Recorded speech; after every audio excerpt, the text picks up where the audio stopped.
Hey everyone, welcome back to Crypto Cash. Thank you so much again for joining me here. I hope you're having a great day. Happy Monday to you. 68,600 here for Bitcoin. What's going on? Are we going to be able to maintain this range? Or are we going to lose it? That's the question I'm getting a lot right now. So far, we're establishing higher lows, but we need to establish higher highs to be able to continue this this recovery, if you will. Price wicked all the way down to about 67,500. Swept a lot of liquidation, bounced off that local point of control, and now we're back up here at this point. So the question is obviously, is it going to go up or down? Big surprise. We're going to try to find out and understand what's going on here.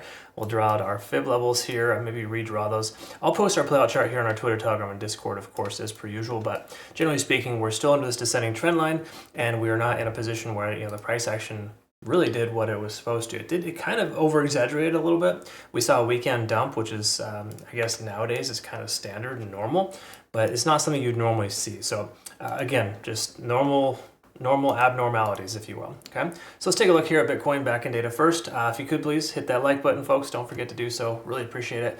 We've been getting 100, 150 likes per video here. I'd love to see more, but it's really awesome nonetheless. Deeply appreciate everyone who's been doing that. So on the left-hand side, we can see Bitcoin last 7-day here look back. We can see that there is a chunk of liquidation at 67,300. Those are pretty much some late longs here over the weekend, likely high leverage longs. So again, you can't avoid them. They're just going to consistently do that. But the truth is that that's there. It doesn't necessarily mean the price is going to go down, but it does tell us that there's a little more liquidation on the downside than the upside. But we're getting closer to this 69.5. $70,000 resistance. So we will see here soon if that is a potential reality to break that. But at this point here, we can kind of see still a lot more liquidation on the downside in the overall sense as far as a macro perspective. So I'm not proposing we're going to see 64,000, but there is a lot of liquidation in that range there. So just keep that in mind. This is also something here too. Let's make sure we get a good little refresh. We can see that there is a massive delta here for shorts on Bitcoin. So this leads me to believe that the price action will actually go up. I know it sounds weird and crazy, but we've been maintaining too much too many shorts are in the market right now, and the market makers know that, and there's a strong chance that that could reverse itself. Keep in mind, it could also just be shorts securing profits. I don't know why, but shorts are probably still holding their positions open from 73,000. I get it, we secured a chunk of profit ourselves on the way down, but the key takeaway is that we secured profit. We're not getting greedy because, folks, if you're using leverage, you're getting eaten up on fees every single day the longer you hold it, right? It's kind of like a ticking time bomb. So that 100x leverage trade that's got a 1,000x return, that's going to quickly go to zero if you don't consider selling. So just friendly advice, take profits on trades. That's what we're here for. It is, the key word here is trading, right? In case you forgot that, just a friendly reminder. So taking a look here. We're on the 4th here. So why don't we go ahead and take a quick peek at the monthly, work our way down. We'll go ahead and pull up a different chart here, has a little bit better moving averages. So we can recognize that, once again, monthly is still looking pretty bullish in the overall sense, right? 50,000, 48,000 is that 20-day SMA. We're a long ways from that, but we're above the moving averages. That's the important thing. And of course, the same thing here as well. When we look at RSI, money flow index, everything's looking pretty decent here. Stochastic's even trying to swing up right now.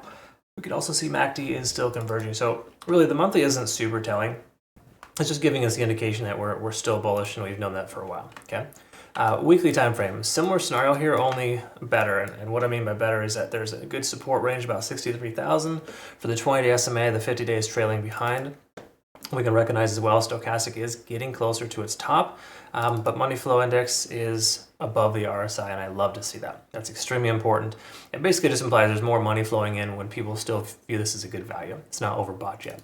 So that's generally a good sign. That really just kind of more of a mentality shift for people here, FOMOing in before the price takes off, if it will. Again, keep in mind we got U.S. presidential election tomorrow.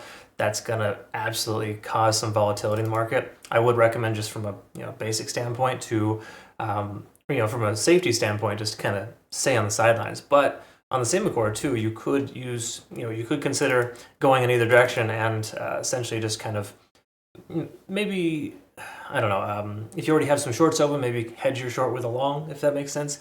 Make sure you kind of protect yourself, so to speak. But the truth is, there's a lot of stuff here that's more positive and negative. And we take a look here, of course, we can recognize that there's a pretty nice little bullish type of pennant. This is a really good breakout type of scenario here. The longer we stay in this range, the more likely we are to go up. Okay.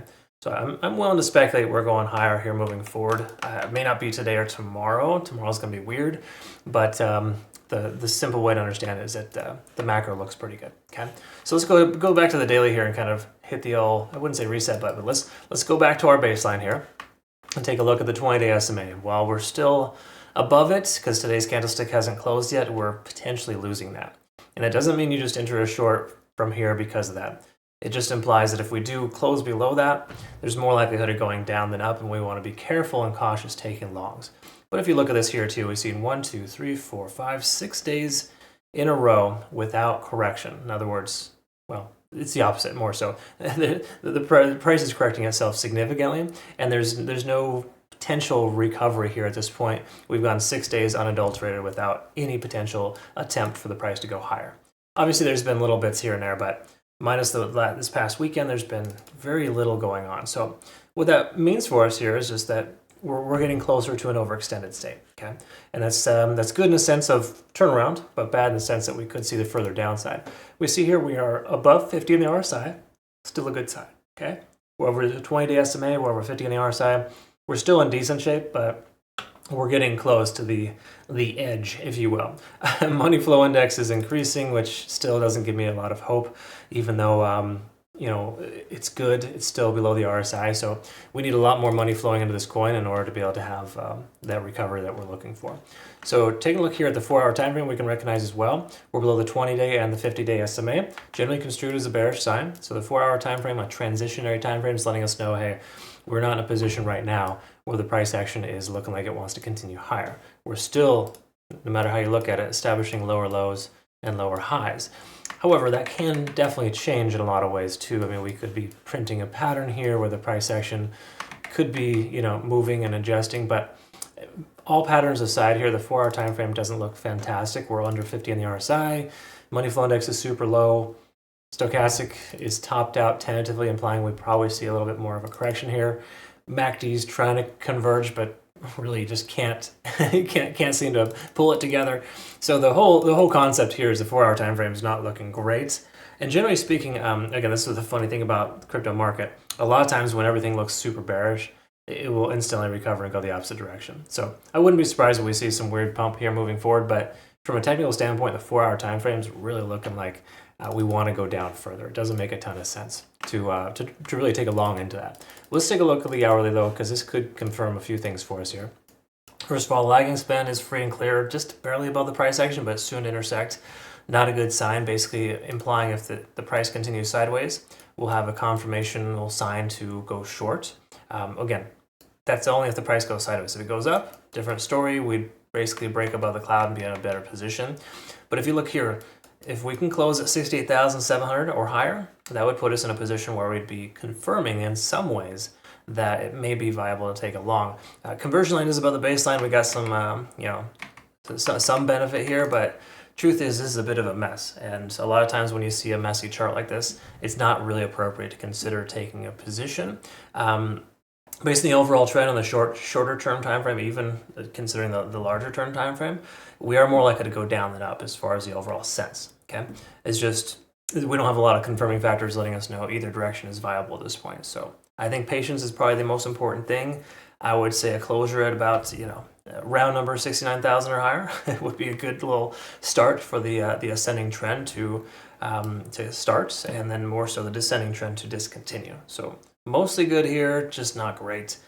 Once again, that little transitionary time frame. So let's go ahead and wait. Let's be patient. We'll reevaluate later today, see kind of where we're at. And if we can get a good solid closure here, just say hypothetically, we can continue to maintain this higher high and higher low situation on the smaller time frames.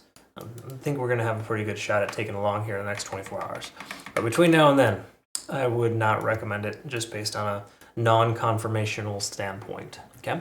Last but not least, too, this is awesome, folks. Take a look at this here. We've already got about a $6,000 prize pool. 60K is the upwards of the higher point there. So based on the amount of volume we have so far with our trading, we're due to hit that. So if you're not familiar, there's a prize pool, progressive prize pool for BitUnix this month.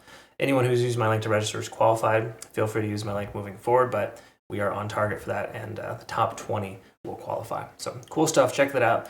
Link down below for that if you're curious. Otherwise, I hope you have a good rest of the day. Thanks so much again for watching. We'll see you next one.